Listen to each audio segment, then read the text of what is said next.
Since it took power in August, the Taliban has been on a desperate quest to have its Islamic Emirate recognized internationally as the official government of Afghanistan. But most of the nations are not in a hurry to announce the formal acknowledgement of the Taliban as the rightful rulers of the country. Take a look.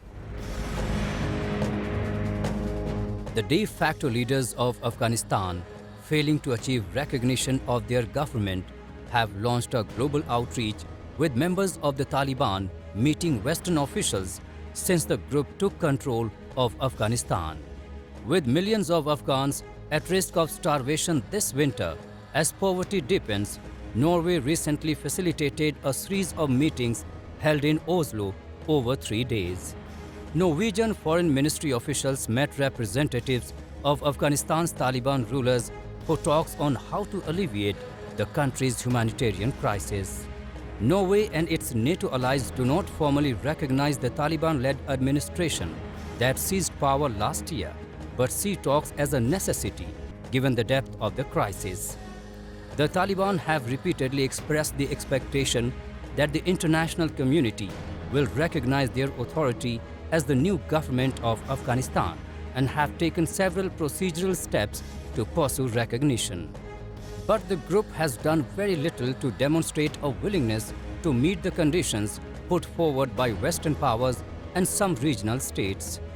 The Taliban have imposed widespread restrictions, many of them directed at women. Women have been banned from many jobs outside the health and education fields. Their access to education has been restricted beyond the 6th grade, and they have been ordered to wear the hijab. Hard-won gains in women's rights over the last 2 decades have been quickly reversed. However, the Taliban still vow to respect women's rights despite all the contradictory evidence. We believe on their roles, but every country has their own culture, and based on their laws, based on their religious values, no one can deny from their rights. Absolutely, Afghan government is trying to provide that type of environment for them, and they will take a part on rebuilding of their country. Since the Taliban took power in August, replacing the US-backed Afghan government, millions of women and girls have been out of work and out of school. There are few clear answers as to when, if at all, they will return to their jobs and classrooms. Still, women have continued to take to the streets in a courageous show of defiance as their rights have been stripped away. However, these protests are swiftly shut down by the Taliban, who also detain and beat Afghan journalists who cover the demonstrations to limit the media attention. The head of the Norwegian Refugee Council therefore expressed his disappointment with the Taliban government in the crucial meeting, which was joined by Britain, France, Germany, as well as Italy.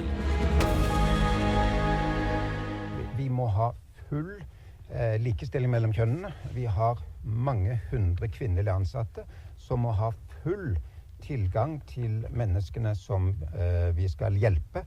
Vi kan ikke akseptere at det fortsatt noen steder skal kvinnelige ansatte ha en mannlig slektning med seg. Det er ødeleggende for arbeidet vårt. Kanskje et hovedbudskap til Motaki og de andre lederne her er at det de har lovet i Kabul til oss, blant annet til meg i september da jeg var der, har ikke blitt en realitet i en del av provinsene. The Taliban is wasting no time in stamping out human rights. LGBT people in Afghanistan and others who do not conform to rigid gender norms have faced an increasingly desperate situation and grave threats to their safety and lives. The Taliban have echoed the previous government's support for the criminalization of same-sex relations, with some of their leaders vowing to take a hard line against the rights of LGBT people. There is an uncertain future ahead of Afghans, but still, evacuation will not be an option for most people. It is challenging for those who face persecution on any grounds to obtain the documentation and financial resources needed to leave the country. For Afghans, who cannot or choose not to leave the country, it is urgent that their rights be protected within Afghanistan. The Taliban should end abuses against common Afghans and revise laws and regulations to ensure their equal rights. United Nations bodies and concerned governments should use whatever diplomatic leverage they have with the Taliban to do so.